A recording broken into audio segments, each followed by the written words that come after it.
Olá, seja muito bem-vindo e muito bem-vinda a mais um vídeo. E hoje a gente vai determinar o valor dessa expressão que está aí, raiz quadrada de 2, raiz de 2 e assim sucessivamente, infinitamente. Como que a gente pode determinar o valor disso aí? Primeiramente, a gente pode enxergar essa expressão que está aí como raiz quadrada de 2 vezes raiz quadrada de 2 vezes raiz quadrada de raiz quadrada de raiz quadrada de 2 e assim sucessivamente. O que acontece? A gente pode transformar essas raízes em potências. O que acontece? A gente vai ficar com essa sequência aqui se a gente reorganizar essas raízes. E assim sucessivamente. Então a gente sempre está multiplicando o índice da raiz por 2, que a gente está adicionando sempre uma raiz quadrada a mais. Além disso, a gente pode enxergar cada uma dessas raízes como uma potência, com um índice fracionário. A primeira é 2 elevado a meio. A segunda é 2 elevado a 1 quarto. A terceira é 2 elevado a 1 oitavo. E assim sucessivamente, 1 16avos, 1 32avos e por aí vai. Só que como eu tenho uma multiplicação de potências de mesma base, eu posso somar os expoentes.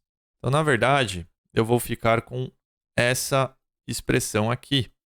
2 elevado a meio mais 1 quarto mais 1 oitavo.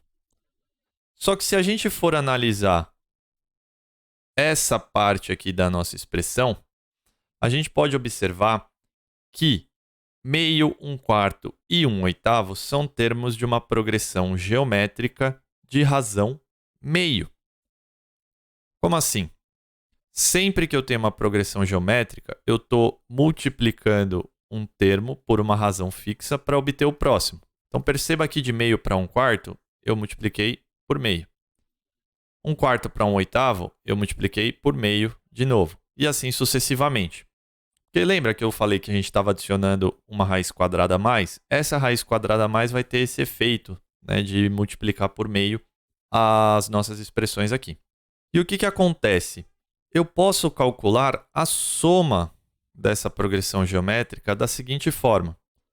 Como ela é uma progressão geométrica infinita de razão entre menos 1 e 1, ela vai convergir. O que significa convergir? Significa que ela vai para um limite. Ela vai tender a um número. Então, o que acontece? A gente consegue calcular esse valor usando essa formulinha aqui. A1 sobre 1 menos a razão.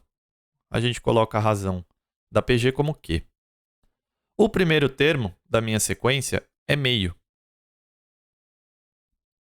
A minha razão também é meio. Então, o que vai acontecer aqui? Eu vou ficar com meio dividido por 1 menos meio. Só que 1 menos meio é meio. E meio dividido por meio é 1. Então, o que vai acontecer? Aqui, eu vou ficar com 2 elevado a 1, que é igual a 2. Muito interessante, né? Só que a gente não vai parar por aí. E se ao invés de ser 2, fosse x? Né? X aí representando qualquer número positivo que a gente pode ter dentro da raiz. Como que a gente iria resolver? Da mesma forma. A gente vai enxergar isso aqui como raiz de x vezes raiz de x vezes raiz de x e assim sucessivamente.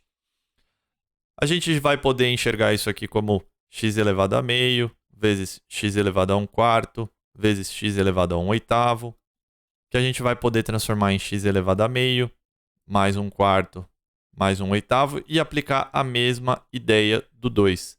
Isso aqui vai virar uma progressão, uma soma, né, de uma progressão geométrica de razão meio, onde o primeiro termo é meio, e a gente vai acabar aqui, isso é x elevado a 1, isso dá o valor de x. Ou seja, se eu tivesse, por exemplo, raiz de 3, raiz quadrada de 3, raiz quadrada de 3 infinitamente, por esse resultado que a gente encontrou aqui, eu já sei que isso aqui vai dar 3. Mas e se ao invés de eu ter raiz quadrada de x e infinitamente, eu tivesse intercalando dois números diferentes aí? Como é que a gente poderia resolver isso? Bom, essa aqui eu vou deixar para vocês. Tentem resolver. Se vocês conseguirem, deixem no comentário a resposta de vocês e aí eu posso fazer futuramente um vídeo resolvendo essa questão. Se você gostou do vídeo, considere se inscrever, deixar um like no canal, um comentário. Um abraço a todos e até a próxima.